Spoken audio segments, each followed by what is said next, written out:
Bora falar de Death Note? Fala, manequeiros! Sejam muito bem-vindos, sejam muito bem-vindas. Eu me chamo Matheus Reis e vocês estão no Almanac Filmes e Séries. Geralmente, quando a gente pensa em armas místicas e no poder absoluto na ficção, nosso cérebro vai direto para aquelas imagens espetaculares, não é mesmo? A gente imagina algo brutal e esmagador. Uma espada lendária forjada por deuses que corta montanhas ao meio, ou um feitiço super antigo que derruba exércitos num piscar de olhos. É um conceito bem binário. A arma é ativada e o caos acontece. Fim da história, não tem muita enrolação.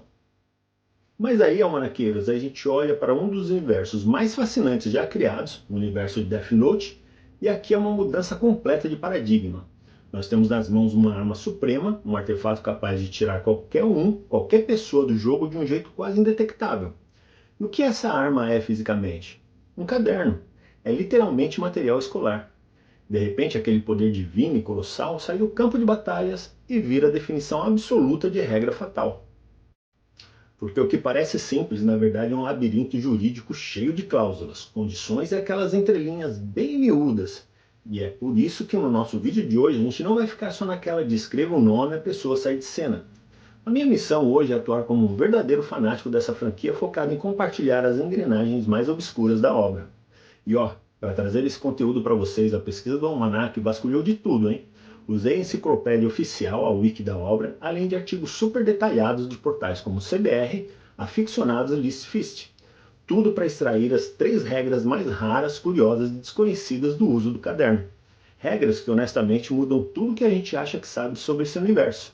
Porque o verdadeiro suspense não está no poder em si, está nas condições microscópicas que os Shinigamis exigem para o caderno funcionar. Antes da gente ir direto ao ponto com essas regras insanas, se você é fã da cultura pop, filmes, séries, animes e ama se aprofundar nesses detalhes que ninguém mais nota, já deixa o seu like, se inscreve no canal, compartilha esse vídeo com aquele seu amigo otaku, ativa também o sininho para receber mais vídeos como esse, ok? A sua força é fundamental para o Almanac continuar produzindo vídeos como esse aqui. Tamo junto? Então, bora rodar!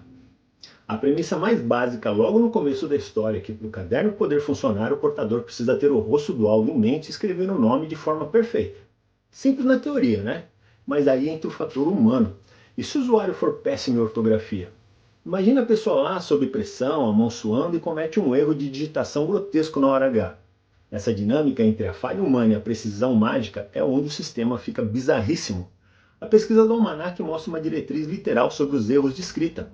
A pessoa ficará imune aos efeitos do caderno se o seu nome for escrito incorretamente 4 vezes de forma não intencional.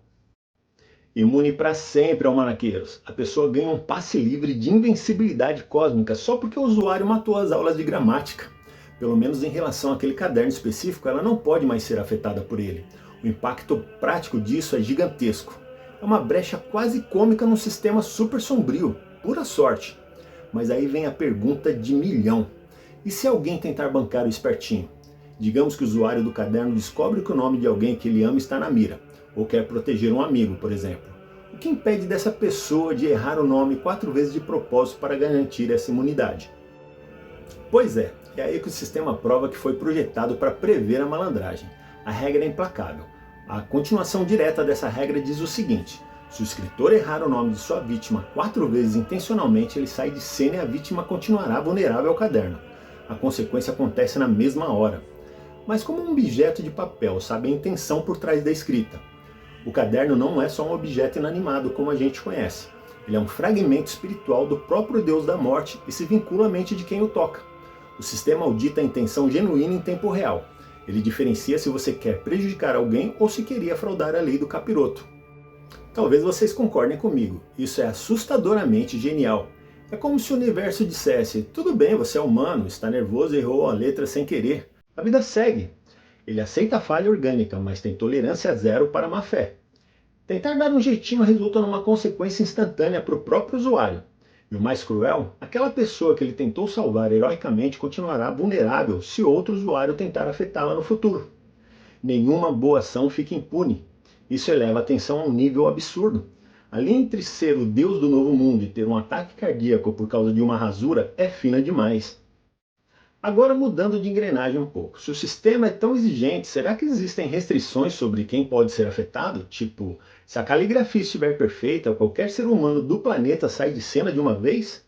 A resposta é não.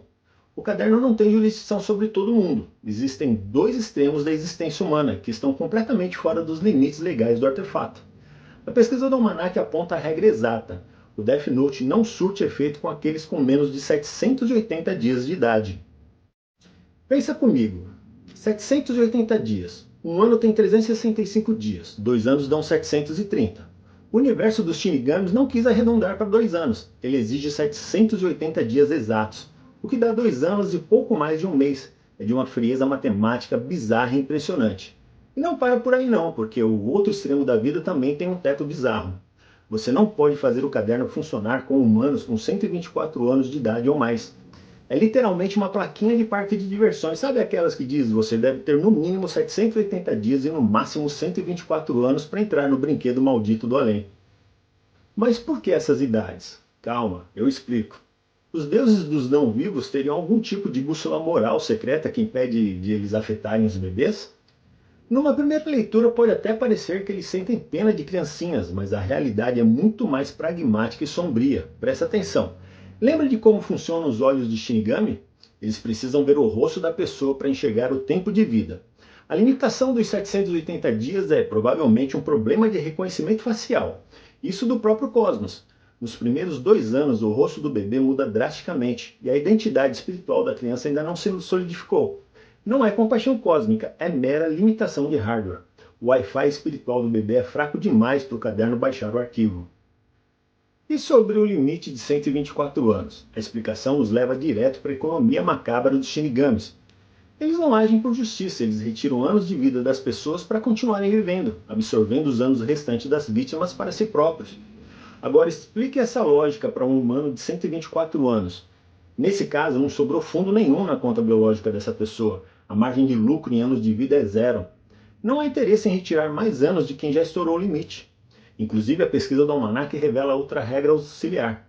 É proibido fazer o caderno funcionar com humanos que tenham menos de 12 minutos de vida restante natural. Se a pessoa já está com o pé na cova, a transação cósmica é recusada por falta de saldo. A humanidade inteira é vista através de uma planilha de contabilidade. Isso nos leva à terceira regra, que é a mais existencial e devastadora de toda a franquia.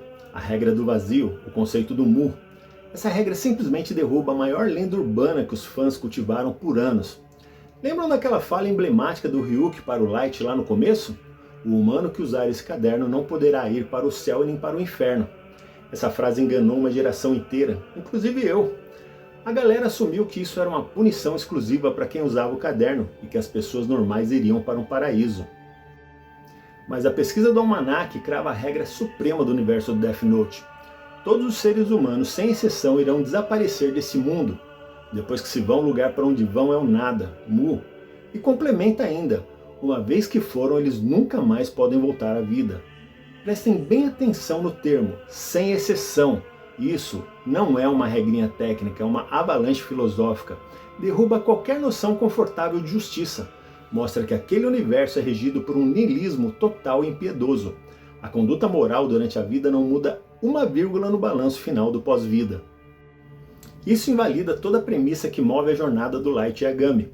O delírio de grandeza dele é todo baseado numa cruzada moral, jurando que é um juiz divino limpando a escória. Mas sabendo que o Mu é o destino de todo mundo, a cruzada dele perde totalmente o sentido, concordam? O paraíso não recompensa os bons e o inferno não pune os maus. O grande vilão, o governante cruel, a criança inocente, os gênios que tentam pará-lo e o próprio Light, todo mundo vai para o mesmo abismo inerte. É só o apagão de uma TV. O Ryuk estava rindo da cara dele o tempo todo. O próprio criador da série, Tsugumi Ohba, já declarou que não acredita nesses conceitos metafísicos de céu ou inferno e quis imprimir na obra que a passagem é o grande equalizador irreversível. O termo Mu significa que a própria pergunta para onde eles vão está errada, porque não sobra ninguém para ir a lugar algum. A existência simplesmente cessa. Sintetizando tudo o que destrinchamos hoje, as exigências caligráficas, a matemática das idades e o destino final do vazio mostram um cosmo burocrático auditado até o último centavo. E para fechar com chave de ouro, deixo uma reflexão para vocês, almanaqueiros. No mundo real, a gente sabe que uma lei super específica só é criada porque algum evento bizarro e sem precedentes obrigou o sistema a se atualizar, né? Tipo, outra regra obscura das pesquisas do almanaque que diz que se o mesmo nome for escrito em 2 cadernos diferentes, com uma diferença exata de 0,06 segundos, a encomenda é invalidada. 0,06 segundos. Essa especificidade grita que isso já aconteceu antes. Qual deve ter sido a escala monumental da confusão no passado, a situação absolutamente épica no mundo dos shinigamis, para obrigar o Rei do Além a escrever adições como "não afete bebês de 779 dias" ou "o empate de 0,06 segundos cancela a encomenda". Se está nas regras é porque alguém tentou dar um jeitinho. Pense nisso na próxima vez que for assinar um contrato na vida. Até o próximo vídeo, almanaqueiros. Fui!